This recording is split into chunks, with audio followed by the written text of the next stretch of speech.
नमस्कार, आप देख रहे हैं नेशन इंडिया न्यूज और मैं हूं आपके साथ सद्दाम करीमी। यह विचित्र दौर है, लोग अपनी दांतों का दर्द दबाकर बैठे हैं और मुस्कुराए जा रहे हैं। बात बेरोजगारी को लेकर किया जाना चाहिए तो प्रधानमंत्री नरेंद्र मोदी स्कूटी से गिरने की बात करते हैं। इतना ही नहीं, उनके नेता मिथुन चक्रवर्ती खुद को कोबरा सांप बोलते हैं। भले ही ये बात फिल्मी हो, लेकिन इस पर गंभीरता से चर्चा होनी चाहिए। गर्मी का मौसम है, लेकिन बंगाल की सियासत में ठीक उसी तरह सियासी पारा भी बढ़ रहा है जैसे गर्मी में बढ़ता है। मसलन मार्च अप्रैल में 5 राज्यों में विधानसभा चुनाव होने हैं। इसमें पश्चिम बंगाल की सबसे अधिक चर्चा हो रही है। राज्य की 294 विधान सीटों पर 8 चरणों में चुनाव होने हैं। सत्तारूढ़ टीएमसी और बीजेपी के लिए करो या मरो की स्थिति है। टीएमसी तीसरी बार राज्य में सरकार बनाने का दावा कर रही है। वही बीजेपी का कहना है कि इस बार वो तृणमूल कांग्रेस को सत्ता से बेदखल करके रहेगी। इस बीच पश्चिम बंगाल की जनता का मूड समझने के लिए एबीपी न्यूज़ ने सीएनएक्स के साथ मिलकर सबसे सटीक ओपिनियन पोल किया है। इस सर्वे में 9,360 लोगों से बातचीत की गई है। 15 फरवरी से 23 फरवरी के बीच लोगों से बातचीत की गई है।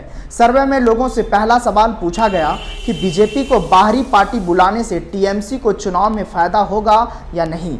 तो जनता का जवाब है 36% ने हाँ कहा, 35% ने नहीं और 29% लोगों ने कहा कि हम कह नहीं सकते। वही सर्वे में लोगों से दूसरा सवाल पूछा गया कि किस पार्टी में ज़्यादा भ्रष्टाचार है। इसके जवाब में 59% लोगों ने कहा टीएमसी में सबसे ज़्यादा भ्रष्टाचार है। वही 41% लोगों ने कहा कि बीजेपी में भ्रष्टाचार है।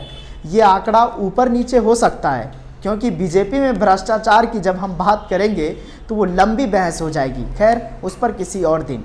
वही सर्वे में तीसरा सवाल जब पूछा गया कि ममता सरकार के कामों को कैसा मानते हैं, इस सवाल के जवाब में पूरी तरह संतुष्ट कहने वाले 30% लोग थे। थोड़े संतुष्ट कहने वाले 14% लोग थे। पूरी तरह असंतुष्ट 32% लोग थे। थोड़े असंतुष्ट 20% थे, जबकि 4% ने कहा कह नहीं सकते। वही चौथा सवाल सर्वे में यह पूछा गया कि ममता सरकार की द्वारे सरकार योजना को कैसा मानते हैं। इसके जवाब में 43% लोगों ने खराब बताया, 8% लोगों ने अच्छा बताया, जबकि 49% लोगों ने बहुत अच्छा बताया। यानी ये योजना हिट है। मतलब साफ है कि ममता दीदी जनता के लिए काम की है। लेकिन बंगाल में बीजेपी की क्या हालात है, इस पर किसानों ने क्या कुछ कहा है, वो जरा सुनते हैं, फिर आगे बढ़ेंगे। Election is the not for next election, election is the vote for next generation. Election कभी आने वाले इलेक्शन की नहीं लड़े जाते हैं, इलेक्शन लड़े जाते हैं आने वाली पीढ़ियों को, आने वाली नस्लों को। और आप आने वाली नस्लों को चंद पूंजीपतियों का गुलाम बना देना चाहते हैं। एलआईसी बेच देंगे, सड़कों को बेच देंगे, ताजमहल लाल किले को गिरवी रख देंगे। आप क्या करना जा रहे हैं? रेल को बेच देंगे, सारी चीजें प्राइवेट सेक्टर में ले जाएंगे। तो देश का आवाम, जो देश में अनएम्प्लॉयमेंट लोग हैं, जो बेरोजगार हैं, वो क्या करेंगे? अगर छात्र शिक्षा के लिए मांगता है, अगर वो कहता है कि आप नौकरी के लिए फॉर्म निकालिए, उनकी तारीखें तय कीजिए, आप लाठी चला देते हैं। उत्तर प्रदेश में जो शिक्षा मित्र हैं वो अपना हक मांगते हैं, वहाँ लाठी चला देते हैं। यहाँ किसान आंदोलन में सरकार के खिलाफ किसान बैठते हैं। सरकार के खिलाफ करना कोई देश की खिलाफत नहीं है। जी हाँ, आपने बिल्कुल सही सुना। ये तो किसानों का मानना है कि बीजेपी की सरकार वहाँ बनती हुई नज़र नहीं आ रही है। You get my point. अब एबीपी न्यूज़ और सीएनएक्स के ओपिनियन पोल पे नज़र डालते हैं। बता दें कि बंगाल में 294 सीटों के लिए 8 चरणों में वोटिंग होगी। 27 मार्च को पहले चरण के लिए मतदान होंगे। पहले चरण में 30 सीटों पर वोटिंग होगी। दूसरे चरण का मतदान 1 अप्रैल को होगा। इसके तहत 30 सीटों पर लोग वोट डालेंगे। तीसरे चरण की वोटिंग के लिए 6 अप्रैल का दिन तय किया गया है, जहां 31 सीटों पर लोग अपने मताधिकार का इस्तेमाल करेंगे। 10 अप्रैल को चौथे चरण में 44 सीटों पर वोटिंग होगी। 5वें चरण का चुनाव 17 अप्रैल को होगा, जहां 45 सीटों पर वोट डाले जाएंगे। इसके अलावा 22 अप्रैल को छठे चरण में 43 सीटों पर, 26 अप्रैल को 7वें चरण के तहत 36 सीटों पर, तो वही आखिरी और 8वें चरण में 35 सीटों पर वोटिंग होगी। नतीजे 2 मई को घोषित किए जाएंगे। लेकिन क्या बंगाल में ममता दीदी अपना परचम लहरा पाएगी? क्योंकि कोलकाता में 7 मार्च को प्रधानमंत्री की रैली थी, लेकिन उसे छोड़कर लोग भागने लगे थे। कई राजनीतिक विश्लेषकों का कहना है कि प्रधानमंत्री नरेंद्र मोदी की पहली रैली कोलकाता में फ्लॉप होता हुआ दिखा था। लेकिन मौजूदा वक्त में एबीपी न्यूज़ और सीएनएक्स के ओपिनियन पोल के मुताबिक बंगाल में टीएमसी 154 से 164 सीटों के साथ सत्ता में धमाकेदार वापसी कर रही है, जबकि बीजेपी 102 से 112 सीटों के साथ राज्य की दूसरी सबसे बड़ी पार्टी बन रही है। लेफ्ट और कांग्रेस गठबंधन के खाते में सिर्फ 22 से 30 सीटें जाने की उम्मीद है। अन्य को 1 से 3 सीट मिलने की संभावना है। लेकिन दोबारा लोगों ने क्या कुछ कहा है वो जरा सुनते हैं। दिखावे के लिए सरकार है, अभी सरकार में कुछ नहीं है। जब वोट होने वाली है ना बंगाल में, वहाँ इसका पता चल जाएगा। मैं तो उन लोगों को, गधों को कुछ कहना चाहता हूँ जो पार्टी छोड़कर इनमें आ रहे हैं। उनका ज़मीर मर चुका है। अगर उनमें ज़मीर हो तो उनको पता नहीं है कि ये किसानों के साथ क्या कर रहा है, दुनिया के साथ क्या हो रहा है, इसको नहीं दिखाई दे रहा। उन लोगों का ज़मीर मरा हुआ है। जहाँ वो पैसे के लालच में आ रहे हैं, क्या वो सोच नहीं रहे कि कल को क्या होगा? कल को उनके बच्चों के साथ भी वही होगा जो इनके दूसरे के बच्चों के साथ होगा। जो चक्की चलेगी ना वो भी पिसेंगे, उनके बच्चे भी पिसेंगे। आपने सुना, बंगाल में बीजेपी का यही हाल होने वाला है। अब जरा दक्षिण पूर्व बंगाल पे नज़र डाल लेते हैं। वहाँ 84 सीटें हैं। इस इलाके में टीएमसी को 54 से 60 सीटें मिलने की उम्मीद है, जबकि बीजेपी को 7 से 13 सीटें मिल सकती है। लेफ्ट और कांग्रेस गठबंधन के खाते में 14 से 20 सीटें जाने की संभावना है। अन्य का यहाँ खाता भी नहीं खुलता नजर आ रहा है। मसलन अगर 2019 में हुए लोकसभा चुनाव में पश्चिम बंगाल में टीएमसी का वोट फीसदी का जिक्र करूं तो टीएमसी को 43.28% वोट मिले, जबकि इस सर्वे में उसे 41.53% वोट मिल रहे हैं।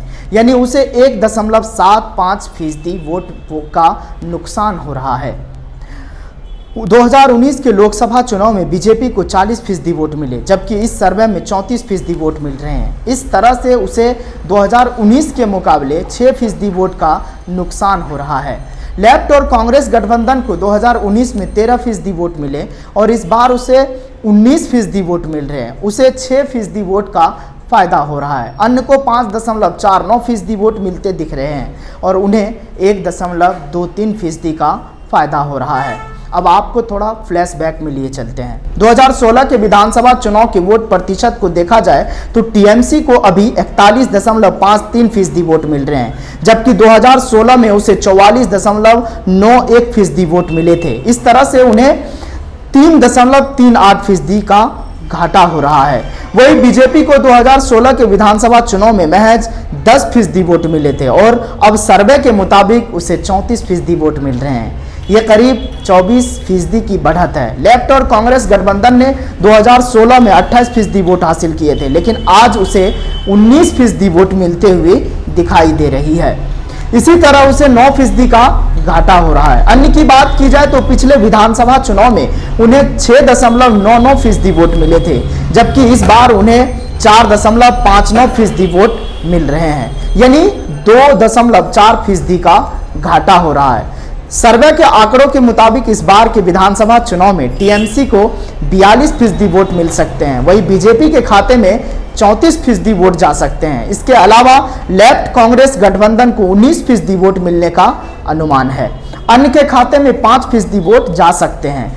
आज के पोल में टीएमसी को 41.53% वोट मिल रहे हैं, जबकि 15 फरवरी के ओपिनियन पोल में टीएमसी को 41.09% वोट मिल रहे थे। इसी तरह टीएमसी के वोट शेयर में 0.44% का इजाफा हुआ है। बीजेपी को आज के पोल में 34% वोट मिल रहे हैं, जबकि पिछले ओपिनियन पोल में उसे 37% वोट मिल रहे थे। इस तरह से उसे 3% का नुकसान हो रहा है, यानी बीजेपी सरकार को 3% का नुकसान हो रहा है।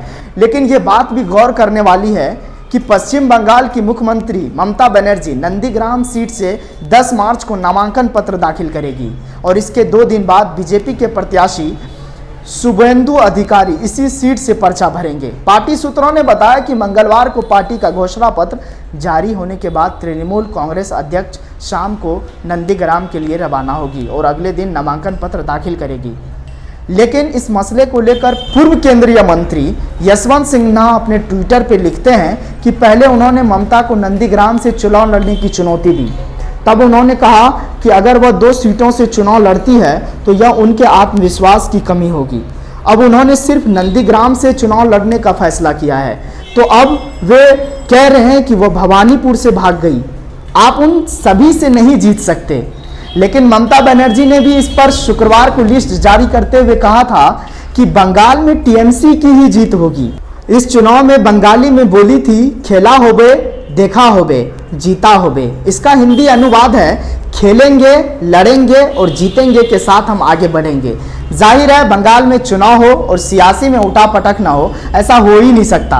यकीनन क्या ये मान लिया जाए कि ममता बनर्जी फिर से सत्ता में वापसी कर रही है, या अभी भी कोई कसर रह गया तो आने वाले समय में प्रचार प्रसार कर दूर कर अपने सत्ता पर काबिज होगी, ये आने वाला वक्त बताएगा। फिलहाल इस मुद्दे पर आपकी क्या राय है, आप हमें कमेंट बॉक्स में जरूर बताएं। आपके कमेंट का स्वागत किया जाएगा। इस रिपोर्ट में बस इतना ही। बाकी तमाम बड़ी खबरों के लिए देखते रहिए नेशनल इंडिया न्यूज। नमस्कार। ये वीडियो अगर आपको पसंद आया हो तो इसे लाइक करें, कमेंट करें, शेयर करें और हाँ, हमारे चैनल को सब्सक्राइब करना ना भूलें ताकि देश विदेश से जुड़ी खबरें आप मिस ना करें, क्योंकि कोरोना काल में 2 गज दूरी, मास्क है जरूरी।